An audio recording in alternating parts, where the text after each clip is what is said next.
Aujourd'hui, on va voir comment obtenir un effet film, un effet argentique sur nos photos avec Adobe Lightroom pour un rendu du coup un peu old school, un peu vintage, un peu ancien. Et oui, on n'est jamais content parce que maintenant on a des appareils numériques bien plus performants que les appareils argentiques d'avant. Mais il est vrai que certaines personnes trouvent qu'aujourd'hui, les appareils photo numériques ont un rendu trop lisse, trop parfait, trop net et regrettent un petit peu l'époque du grain, des couleurs, de l'argentique. Puis parfois, un petit effet old school, c'est aussi sympa en fonction de la photo. Donc, c'est parti. Donc, on se retrouve sur Adobe Lightroom. La première phase, c'est de rendre la photo déjà plus plate. Alors, pour l'exposition, le contraste et la balance des blancs, on va pas toucher ça parce que ça va dépendre en fait de chaque photo. Ça sera changé après à chaque fois. Parce qu'en fait, là, du coup, les réglages qu'on va faire ensemble, je vais aussi vous montrer comment en faire un preset, donc un paramètre prédéfini que vous pouvez réutiliser sur des photos. Donc, on commence déjà à faire moins 65 sur les hautes lumière ici, hop, comme ceci. On va aussi diminuer un petit peu les blancs à moins 15. Et on va diminuer aussi un petit peu les noirs à moins 5. Pour tout ce qui est texture, clarté, correction du voile, on va pas toucher.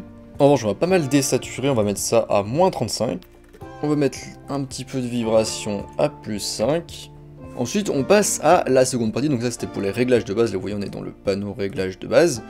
Maintenant, on passe à la courbe des tonalités. On va commencer par faire un petit S très léger ici avec la première courbe.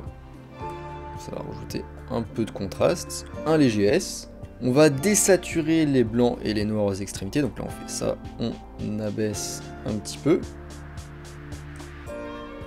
Là on remonte un petit peu. Maintenant on passe à la courbe rouge. Ici on met le point central comme ceci. Donc ici si on abaisse on va vers des tons verts, si on remonte on va vers des tons plus rouges. Ici on va juste un peu remonter, alors allez-y vraiment doucement.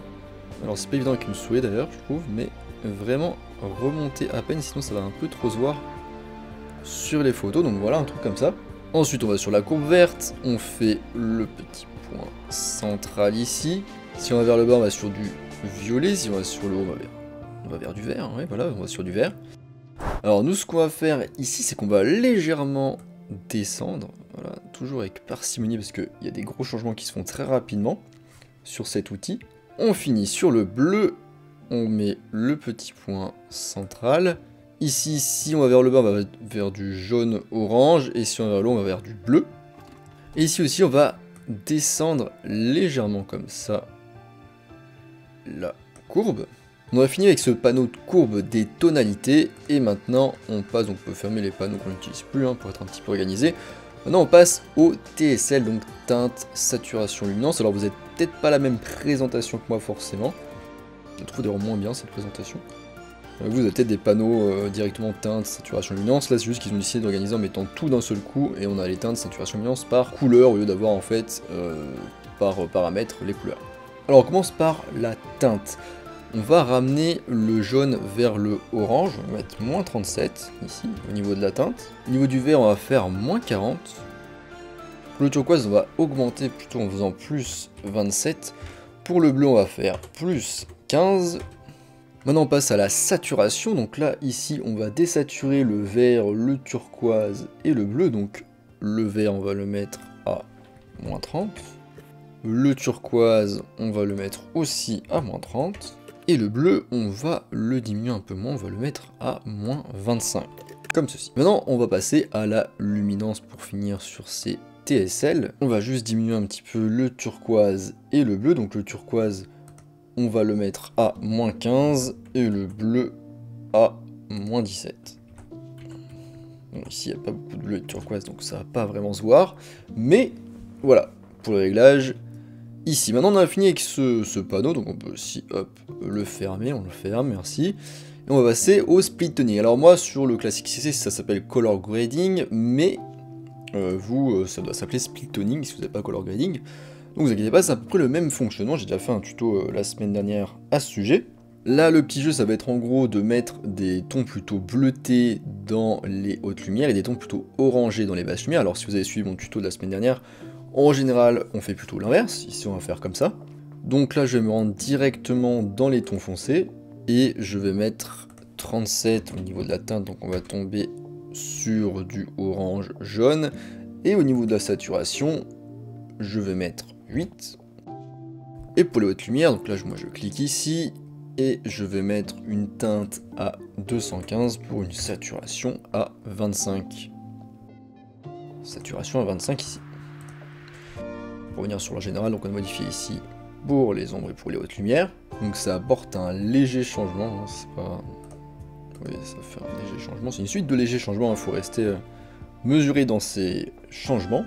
Et évidemment, sans doute, la partie la plus importante, donc là on peut fermer, c'est la partie grain. On pense à vintage ou ancien. En photographie en tout cas, on pense à grain argentique. Donc on se rend dans la partie effet, et ici on a un petit volet dans le volet effet qui concerne le grain. Donc si vous voulez une photo avec un peu de grain, vous pouvez commencer avec du 40 en valeur et 40 en taille, ça ira très bien. Au niveau de la cassure, restez à 50. Si vous voulez pousser un peu plus le grain, mais attention du coup ça prendra plus d'attention visuelle quand même, vous pouvez diminuer un petit peu la quantité à 32, augmenter la taille à 80, et augmenter la cassure par exemple à 68, comme ceci. Donc le grain sera beaucoup plus présent visuellement, et à l'opposé on peut passer plus sur du petit grain en mettant par exemple 82 en quantité, une taille plus réduite, et une cassure voilà, à 50 par exemple. Voilà, on obtient un grain plus petit, un peu plus saturé. Nous pour cette photo, pour pas que ce soit trop présent en espèce d'entre-deux, on va faire ça comme ça ira très bien. Donc voilà, là on a fini en gros le preset, donc la préconfiguration, où on fera ces paramètres prédéfinis. Donc les paramètres prédéfinis, je le rappelle, c'est juste un ensemble, c'est un groupe de réglages en fait qui sont ensemble, qui sont sauvegardés ensemble, et que vous pouvez réutiliser facilement. Donc là, je vais vous montrer comment enregistrer ces petits réglages vintage, pour que vous puissiez les réutiliser à volonté sur d'autres photos.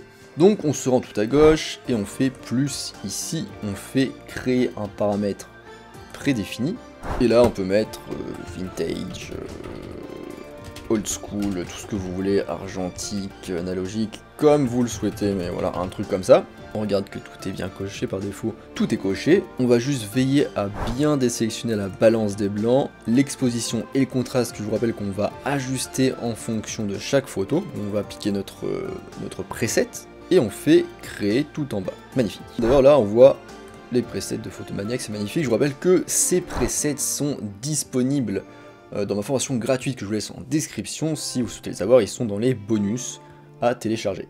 Maintenant on va voir un petit peu comment l'appliquer à différentes photos. Donc par exemple si je prends cette photo, là je veux, donc là elle est réinitialisée en bas à droite pour être sûr, la photo est brute. Pour appliquer du coup un preset, je me rends sur la gauche, là dans le paramètre prédéfini, et je descends, et en principe ici quand je clique sur paramètres prédéfinis d'utilisateur, je vois vintage old school argentique, je clique dessus et ça l'applique automatiquement. Donc voilà, là je peux aller dans les réglages de base, et par exemple je peux ajuster un petit peu, donc là on peut éclaircir un petit peu, je sais pas, 0,2 par exemple, éventuellement régler la balance des blancs si je veux quelque chose d'un peu plus estival, parce que c'était le cas, c'était en été. En général c'est un preset d'ailleurs qui fonctionne bien sur aux heures dorées notamment, enfin quand il y a des teintes orangées dans votre photo, ça marche plutôt pas mal.